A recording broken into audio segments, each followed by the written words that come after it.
Hey, I'm Adam Jusko, and this is Strictly Credit Cards, where we talk about strictly credit cards. Subscribe, why don't you? In this video, we are going to talk about the Discover It credit card, a card that rarely, if ever, changes, which may be a good thing or a bad thing, depending on who you are. But one of the things that does mean, the fact that it doesn't really change and hasn't for a long time, is the fact that the credit card market around it has changed a little bit. So in this updated review, we'll talk about what the Discover card offers, the Discover It card, but we'll also talk about what else is going on in the credit card industry and sort of how it compares to what is out there now. The Discover It card is a no annual fee credit card that gives you cash back as your reward. You earn that cash back using the following formula. You get 5% cash back on purchases that you make in certain categories, and those 5% categories change each calendar quarter. So Discover has a calendar that shows you that each 3 months there is going to be something different where you can earn 5%. Generally, those are everyday sort of purchasing categories where you can get the 5%, things like groceries, gas, restaurants, etc. So you'll earn 5% in those categories. Anything that you buy with the card outside of those 5% categories is only going to give you 1%. Also, those 5% categories have a quarterly limit of $1,500. So you can earn that 5% on up to $1,500 in purchases in those 5% categories. Sometimes there's just one category. Usually there's going to be more than one category where you can earn that 5%, and it's up to $1,500 in the combined 5% categories, no matter how many of them there might be. Every quarter you have to activate in order to say that you want to get the 5% on those particular purchases. There's really no reason why you wouldn't. I think it's really Discover's way of just sort of forcing you to acknowledge that you understand that the 5% categories have changed. Now, Discover has a first-year bonus opportunity that is different than the way most credit cards structure their bonuses. So most credit cards are going to say, hey, spend X amount in the first few months and we'll give you $100 or $200 or whatever. What Discover does is they give you the cash back match. So whatever you earn in cash back during the first year that you have the card, at the end of that first year, they are going to double everything that you earn. So if you earned $300 in rewards over the course of the year, they are going to lop on an extra $300 at the end of that year. So if you think about this Discover It card with its 5% categories and everything else being 1%, at the end of 1 year, if you use this card exclusively, you would have gotten 10% really on everything that was a 5% category and 2% on anything else that you bought with the card. Now that sounds really good, but in some ways, whether the cashback match is better than the sort of sign-up bonus you would get with other credit cards depends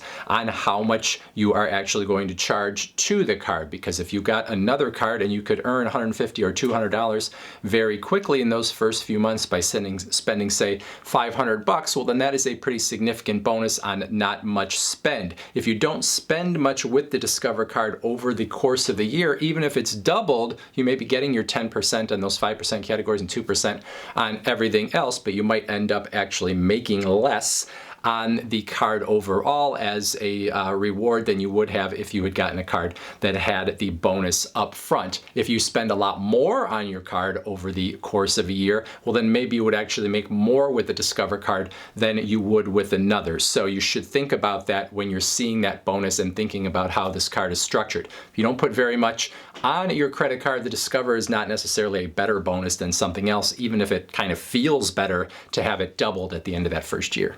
One of the nice things about the Discover It card is that it is more flexible than many other cashback and other reward cards out there on the market when it comes to redeeming your rewards. So you can redeem the cashback that you earn anytime you want to and for any amount you want to. And then you also have the option to either have your rewards go into your bank account, or you can just have them as a statement credit, which means the rewards that you have earned go against charges that you have made on the Discover card. So some other cards out there on the market, they might have pretty nice cashback earnings, but in terms of redeeming, you're gonna have to wait until you've hit maybe $25 or something like that to actually redeem. And then oftentimes you can only use them as a statement credit. You don't have that flexibility to have the money go into your bank account if you want to. So from that end, Discover is very nice on the redemptions.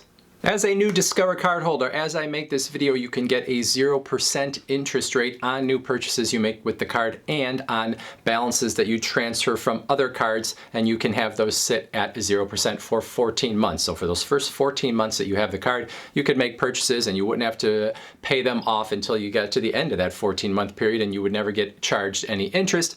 After that 14 months, you have an interest rate that could be anywhere from 11.99 to 22.99, depending on your credit history. And when you apply and are approved for the card, you would then know what your interest rate was going to be. Now, on balance transfers, you would get that 0% for 14 months. So you could transfer a balance onto the Discover card, and then you wouldn't have to pay interest on that balance that you had moved for 14 months. However, you should know that there is a 3% balance transfer fee on the front end. So say you moved $1,000 from a different card onto this card. In order to get that 0% rate, you would have a $30 charge on the front end in order to move that money, but then you wouldn't be paying the interest on that $1,000. And so over the long run, if you had to have it sit for a while, that would be a good deal. If you're going to pay it off in a month or two, you might just want to leave it on the other card instead of paying that 30 bucks.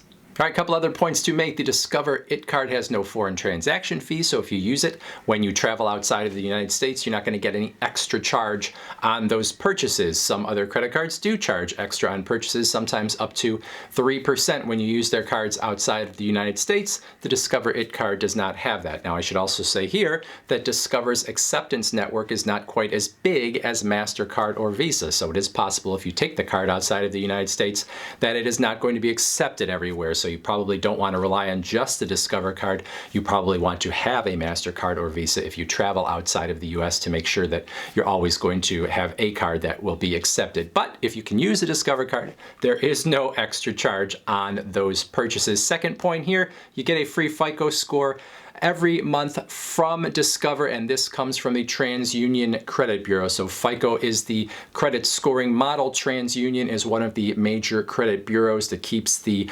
record of your credit history. So when your credit history gets reported each month, TransUnion is one of the places that it is going to get reported to. FICO does the calculation based on that history, and then you can get a free report each month of what your credit score is so that you can track it over time or see it at any particular point. You get that once per month.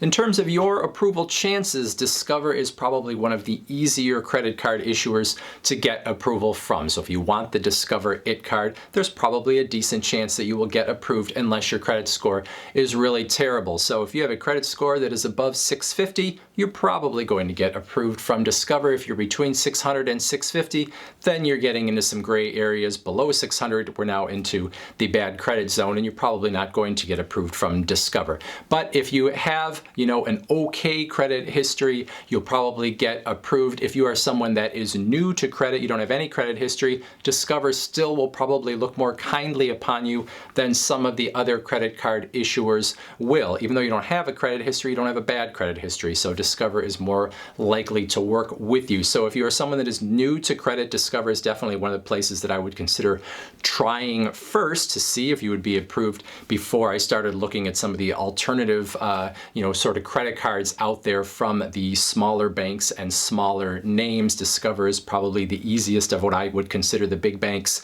and the credit cards that most people have heard of that is going to be friendly to people who are new to credit. Now, I said earlier that the Discover It card rarely changes, and it has been a long time since anything has changed in the formula, but the credit card industry has changed a little around the Discover card. And one of the cards in particular that used to sort of get lumped in with the Discover card as if they were sort of interchangeable in their offers was the Chase Freedom card. It also had the 5% rotating categories that changed each calendar quarter, a lot like this Discover card. Well, within the last year, Chase changed the Chase Freedom to the Chase Freedom Flex. Still has those 5% rotating categories, but now it offers 3% at restaurants, it offers 3% back at drugstores, it offers 5% back at Chase's Ultimate Rewards travel portal. It has an upfront bonus, as I make this video at least, of $200 if you spend $500 in the first 3 months. So you look at those offers, against each other, the Chase card versus the Discover It card. Well, the Chase card looks